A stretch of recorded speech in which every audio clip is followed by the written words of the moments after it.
Hello everyone.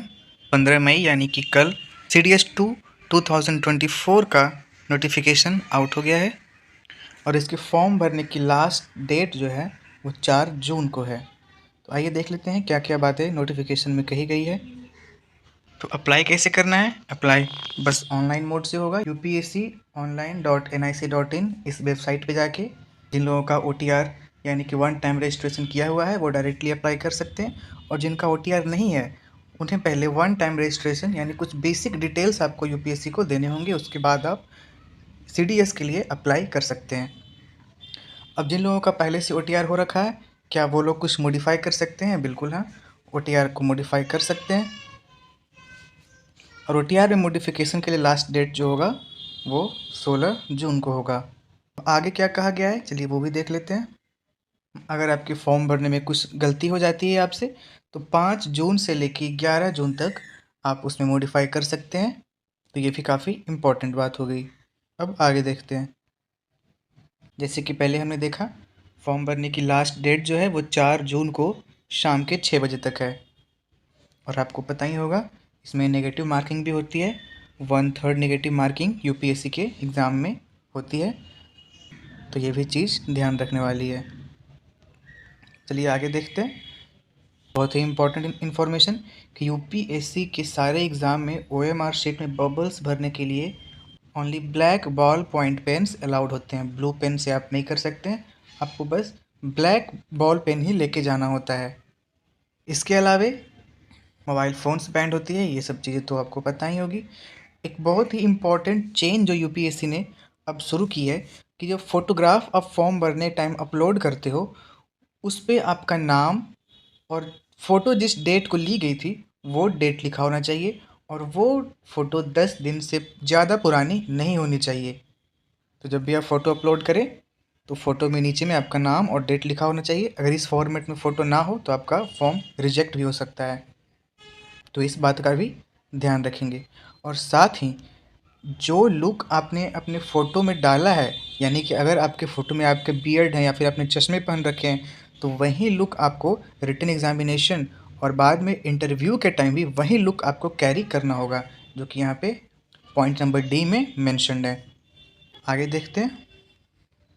आगे बहुत ही important information जो है इस टेबल में दे रखी है, जहाँ पे आप देख सकते हैं कि इस साल जो वैकेंसीज़ हैं वो 459 है, जो कि पिछले साल के कंपैरिजन में 2 ज़्यादा हैं। और साथ ही जब आप OTA की वैकेंसी देखेंगे तो पिछले साल के कंपैरिजन में ये करीब 40 ज़्यादा हैं। इस साल टोटल 295 सीट्स जो हैं वो OTA के लिए मेन और वुमेन के मिला के हैं। ये एक काफ़ी अच्छी अपॉर्चुनिटी हो सकती है उन लोगों के लिए जो OTA चेन्नई में जाके ट्रेनिंग करके वो इंडियन आर्मी को ज्वाइन करना चाहते हैं। और IMA के लिए 100 सीटें हैं, इंडियन नेवल एकेडमी के लिए 32 और एयरफोर्स एकेडमी के लिए भी 32 सीट्स।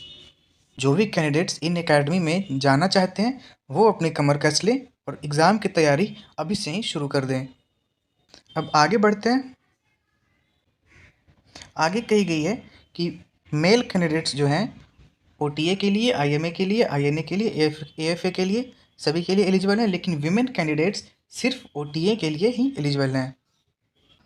अब आगे देखते हैं। ये सारे सिटीज़ जो हैं आपके एक सेंटर्स ऑफ एग्जामिनेशन जो होती है, इन सिटीज़ में आपका एग्ज़ाम होगा। कब होगा? 1 सितंबर को जो एग्ज़ाम होने वाला है वो इन सब सिटीज़ में होने वाला है। तो आप लोग अपनी अपनी सिटीज़ देख लें और उसी अकॉर्डिंग फॉर्म अप्लाई करें। अब आगे देखते हैं कंडीशंस ऑफ एलिजिबिलिटी। तो नेशनैलिटी में ऑब्वियसली आपके पास इंडियन सिटीजनशिप होनी चाहिए, या फिर ये जो कंडीशंस यहाँ दे रखी है आप इनमें से कोई एक कंडीशन को फुलफ़िल करते हो। एज लिमिट की बात करते हैं, तो एज लिमिट जो है वो IMA के लिए आपका date of birth in 2 dates के बीच में होना चाहिए, यानी 2 जुलाई 2001 से लेके 1 जुलाई 2006 के बीच में होना चाहिए। और साथ ही अनमैरिड कैंडिडेट्स ही अलाउड हैं। ये तो बात हो गई एज लिमिट की। अब आगे देखते हैं। अब आते हैं एजुकेशनल क्वालिफ़िकेशंस पे। तो IMA और OTA चेन्नई के लिए कैंडिडेट्स के पास किसी भी एक यूनिवर्सिटी की एक डिग्री होनी चाहिए। वो BA भी हो सकता है, BSc भी हो सकता है, BCom, BTech, जो भी आपके पास डिग्री हो वो डिग्री होनी चाहिए IMA और AFA के लिए।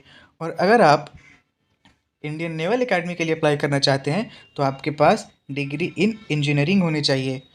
और एयरफोर्स के लिए भी या तो आपके पास बैचलर ऑफ इंजीनियरिंग की डिग्री होनी चाहिए या फिर कोई भी नॉर्मल डिग्री यानी बीए बीकॉम होनी चाहिए, लेकिन 10+2 लेवल में आपका सब्जेक्ट फिजिक्स और मैथमेटिक्स होना चाहिए। अब एक बहुत बड़ा डाउट कि जो कैंडिडेट्स अभी फाइनल सेमेस्टर या फाइनल ईयर में अपीयर करने वाले हैं, क्या वो इस फॉर्म को भर सकते हैं? तो बिल्कुल हाँ, आप भी इस फॉर्म को भर सकते हैं। बस इसके लिए आपकी जो date of commencement of training होगी, जिस डेट से आपकी ट्रेनिंग शुरू होने वाली है, उस डेट से पहले तक आपके हाथ में वो डिग्री आ जानी चाहिए। तो फाइनल ईयर के स्टूडेंट्स या फाइनल सेमेस्टर के स्टूडेंट्स भी ये फॉर्म को अप्लाई कर सकते हैं। अब आगे देखते हैं। जैसे कि मैंने बात की कि ट्रेनिंग के कमेंस होने के डेट के पहले आपके पास डिग्री आ जानी चाहिए। तो आईएमए का जो ट्रेनिंग है वो 1 जुलाई को शुरू होने वाला है। आईएनए का ट्रेनिंग भी 1 जुलाई, एयरफोर्स का 13 मई और ओटीए चेन्नई का ट्रेनिंग 1 अक्टूबर 2025 को शुरू होने वाला है। तो इस डेट के पहले तक अगर आपके हाथ में डिग्री आ जाएगी तो आप इजीली फॉर्म को अप्लाई कर सकते हैं। ये बात थी एजुकेशनल क्वालिफ़िकेशन की। फ़ी इसमें 200 रुपये लगेंगे। फ़ीमेल कैंडिडेट्स, एससी और एसटी कैंडिडेट्स को कोई भी फ़ीस नहीं लगेगा। बाकी कैंडिडेट्स को 200 रुपये का फ़ी ऑनलाइन बाय यूपीआई कार्ड या फिर डायरेक्टली एसबीआई के ब्रांच में जाके बाय कैश भी आप भेज सकते हैं, लेकिन आप ऑनलाइन पेमेंट ही करें तो वो बेहतर होगा। अब आगे देखते हैं। आगे का इन्फॉर्मेशन भी हम लोग पहले देख चुके हैं कि कैसे ओटीआर प्रोफाइल से आपको अप्लाई करना है। बस आगे सारे इन्फॉर्मेशन काफ़ी जेनरिक हैं, जिससे कि आप लोग खुद से पढ़ के समझ सकते हो। बस ये बात का ध्यान रखें कि फॉर्म भरने की लास्ट डेट जो है वो 4 जून को शाम के 6 बजे तक है। तो लास्ट डेट का इंतज़ार बिल्कुल ना करें, जल्द से जल्द अपने फॉर्म को भर लें ताकि आपके पसंदीदा शहर में आपका एग्जामिनेशन सेंटर आपको मिल जाए। अब देख लेते हैं स्कीम ऑफ एग्जामिनेशन क्या होने वाला है। तो यहाँ पे ओटीए को छोड़कर आईएमए, आईएनए और एएफए के लिए जो कैंडिडेट्स अप्लाई करने वाले हैं उन्हें 3 पेपर देने होंगे। इंग्लिश, जनरल नॉलेज और एलिमेंट्री मैथमेटिक्स की तीनों 100-100 नंबर के होंगे, यानी कि टोटल 300 नंबर का एग्ज़ाम आपका होने वाला है। लेकिन जो लोग सिर्फ ओटीए के लिए अप्लाई करने वाले हैं उन्हें 2 ही पेपर देने होंगे। मैथमेटिक्स का पेपर आपके लिए नहीं होगा, यानी कि आपका एग्ज़ाम 200 नंबर का ही होगा। और अगर बात करें एसएसबी की, तो इसमें स्कीम ये होती है कि जितने नंबर का आपका रिटन एग्ज़ाम हुआ है, एसएसबी भी उतने ही नंबर की होती है। तो अगर आपका एग्ज़ाम 300 नंबर का हुआ है तो आपका एसएसबी भी 300 नंबर का होगा। अगर आपका एग्ज़ाम 200 नंबर का हुआ है तो आपका एसएसबी भी 200 नंबर का ही होगा। एसएसबी के बारे में मैं जल्दी ही एक और वीडियो डालने वाला हूं, जिसमें मेरा कि एसएसबी इलाहाबाद का जो एक्सपीरियंस था, वो मेरा पहला एसएसबी था। मैंने वो एक्सपीरियंस का एक वीडियो बनाया है, कुछ फ़ोटोज़ भी लगाए हैं मैंने उसमें, तो आप भी वो वीडियो देख सकते हैं। जल्दी ही वो वीडियो मेरे चैनल पे अपलोड हो जाएगा। आगे इस पीडीएफ में सिलेबस वगैरह दे रखा है, जो कि आप लोग ज़रूर देख लें ताकि आपकी तैयारी काफ़ी अच्छे ढंग से और ऑर्गेनाइज्ड वे में हो सके। ये थी इन्फॉर्मेशन यूपीएससी CDS2 2024 के नोटिफिकेशन के बारे में। फॉर्म कैसे अप्लाई करना है, ओटीआर कैसे करना है, मैं जल्द ही इसका वीडियो भी लाने वाला हूँ, तो आप लोग मेरे चैनल से वो भी जल्दी ही देख सकते हैं।